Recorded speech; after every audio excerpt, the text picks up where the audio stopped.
it's already started and going, alright? What is it? Oh, camera? Yes, camera. Oh my god, it's tiny. How do I see you through it? Just come around the front if you like. Yeah, can I see you through it No, though? you can't. Oh, You just got to point it in the general direction. okay.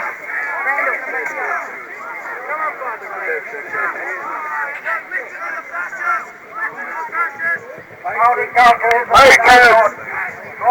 We come here to speak!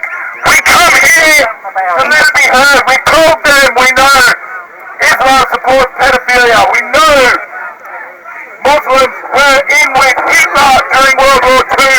Nazis! Socialist Nazis!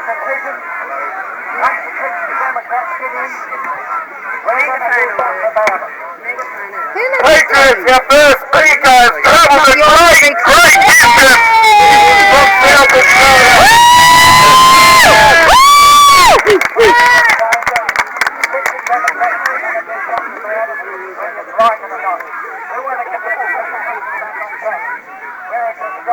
Blaming the Australian problem with Islam on ordinary Australians who are gathered here at reclaim rallies is an outrageous act of deceptive and misleading conduct. It is not Reclaim's problem, it is an Islamic problem.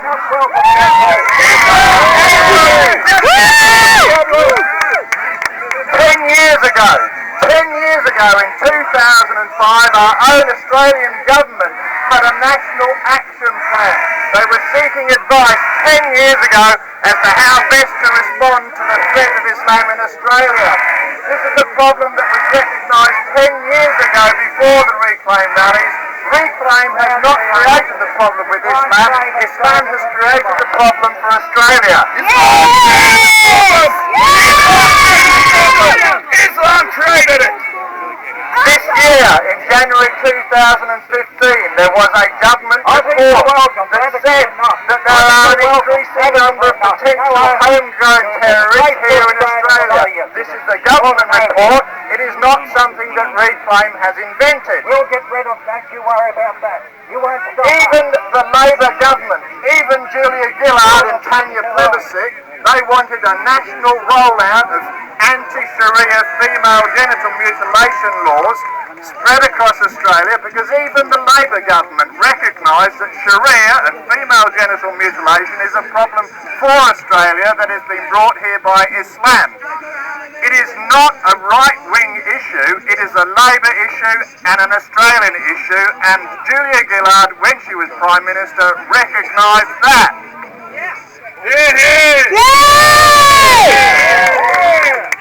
In Australia, we come from all nationalities, we come from all cultures, and we have freedom of religion. But we must not tolerate the intolerant any longer. It is not freedom of religion to mutilate little girls. It is not freedom of religion to marry children when they're 9 years old and have sex. It is not freedom of speech to tell little boys that they must make bombs to blow up Australians in Australia, or use cars to run down police officers on Anzac Day, steal their guns and shoot the crowd. It is not freedom of speech. It's a felony, it's a crime, and people should be charged. Islamists have already told our own Australian government that they want Sharia law to take charge over Australian law. The inquiry into migration and multiculturalism in March 2013, two major Islam lobby groups told our own federal Senate that Sharia law should take precedence over Australian law. I stand against that. Australian law is first. Australian law! No Sharia law! Right now in London, the Mayor of London is having to argue that Sharia law should not be an alternative system. I'm against that. That's the violence that goes on against us. That's where the violence is. We speak peace.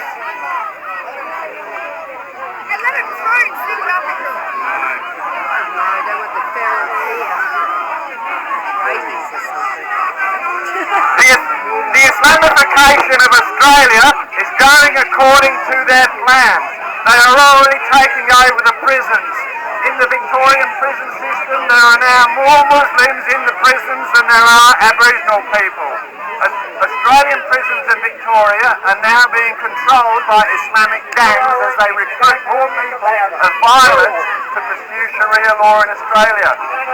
Muslim leaders fear that association. They do not want the statistics revealed because they know that when the statistics show the relationship between Islam and violent crime, ordinary Australians will wake up to it.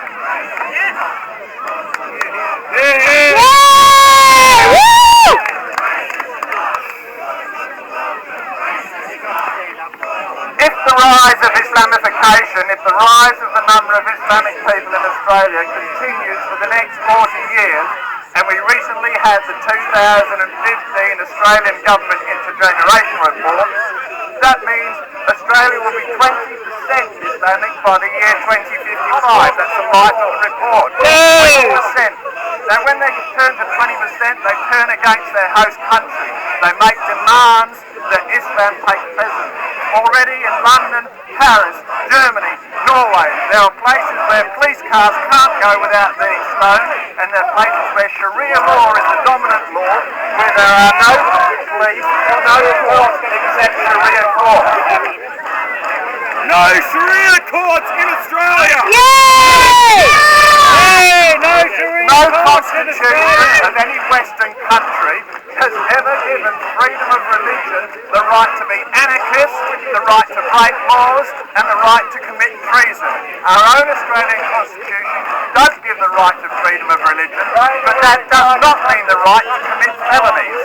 When people pretend they're marrying 9, 10, 11, 12-year-olds, 250 in Melbourne alone in 2 years, that is a criminal offence. It is not freedom of religion, it is underage sex, and it is against our law, and I'm fed up with Islam getting away with saying we have to tolerate it. We do not, they must be prosecuted. This is Australian law, not Sharia law! Australia! I'm fed up with female genital mutilation in Australia. We have now had to have set up at one of our own women's hospitals a special clinic to deal with reversals. That's how prevalent it is here in Australia. It is not freedom of religion. It doesn't fit into the constitutional expression of freedom of religion. It is a felony to mutilate little girls, and they must all be prosecuted. Yes! There is one place, one type of building in Australia where they preach every Friday that they want to take over the world. Islam is a monoculture. Islam is a totalitarian ideology that will not rest until it takes over the whole world. There's one place in Australia where they preach that every week, and that is in mosques. Local governments and shy councils are failing to protect their residents when they just let mosques go in. I want the federal government to take over the control of mosques in Australia.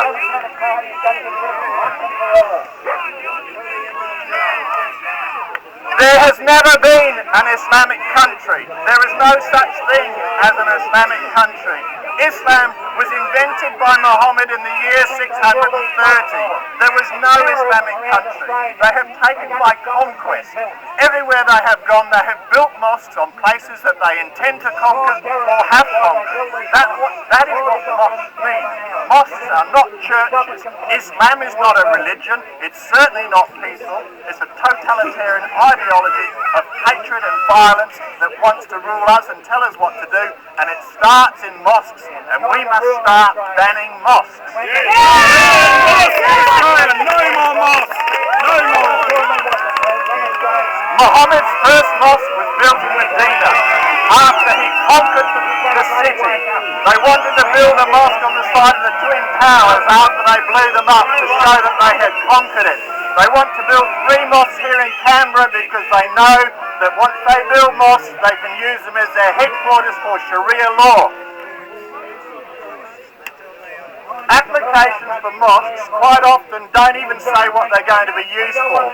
We know worldwide what happens in mosques. There are surveys in the United States and the UK, and we know what happens here in Australia. We know what happens on the steps of the Canberra. We know where the kids go to get training to build their bombs.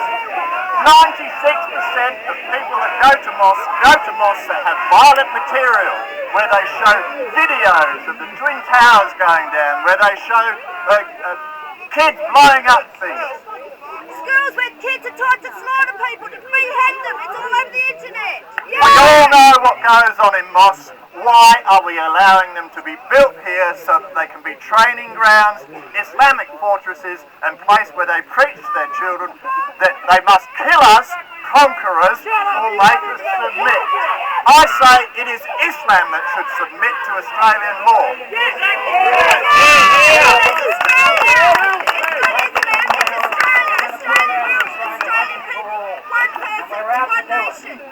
When we became a federation in 1901, when we became a federation, every one of the colonies gave the federal government the right to defend Australia. We passed over that right and that duty to the federal government.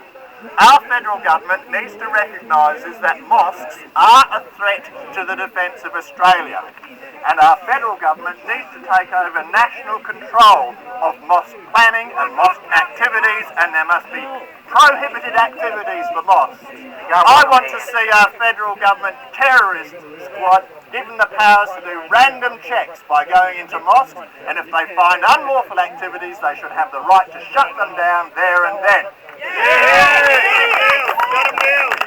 I say the federal government does have the power to do this. It can use the constitutional defence power. I say they should be banning preaching or display of written material or literature that encourages or promotes violent acts of jihad, engagement in terrorist activity, raising of funds for jihadists, the establishment of a caliphate in Australia. Anything that is treasonable ought to be banned in mosques.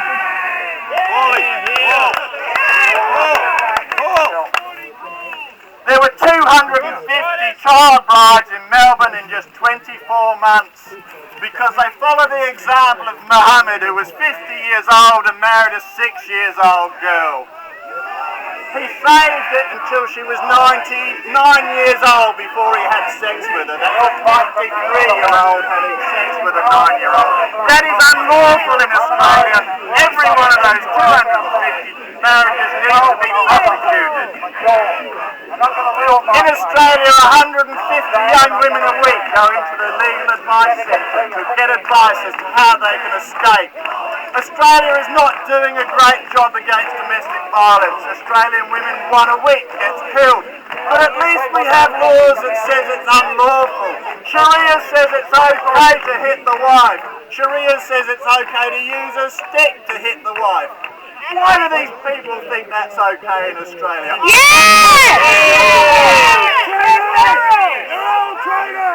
200 jihadi warriors have been stopped by Australian authorities from leaving Australia. I say let them go, put them on the plane, just don't let them ever come back. Yeah! Muhammad set a great example, fighting his neighbours, robbing them, raping women, enslaving children, killing or suppressing the rest. That's a problem with Islam. It's not a problem that Reclaim has created. They have created it for us. They have brought the war here. We are just resisting them.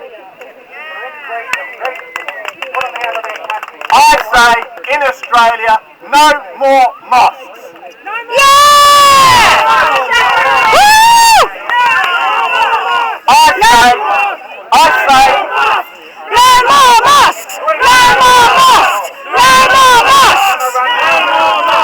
I say, in Australia, no more Islamic immigration until those who are here comply with Australian laws. We need to crush them to comply with Australian laws before we let any more Islamic immigration occur.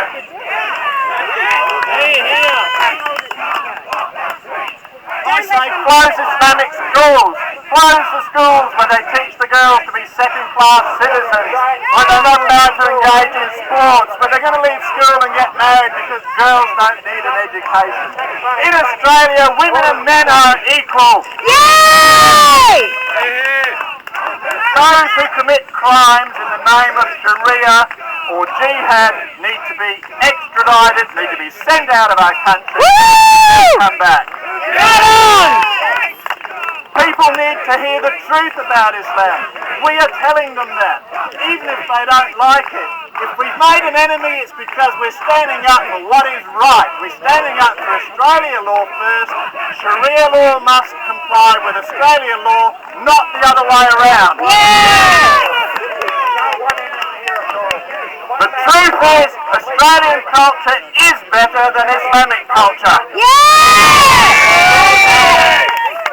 The truth is that those people who immigrate to Australia must fit in with our laws and not the other way around.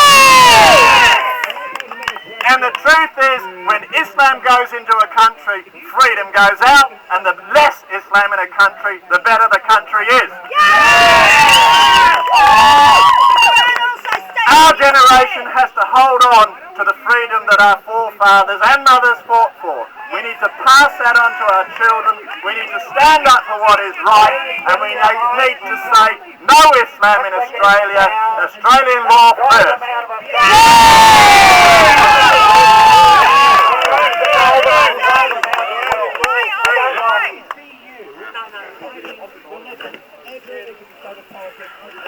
Thank you, John Bolton. Travelled a great distance. Well done. Good speech. We've got Matthew Grant.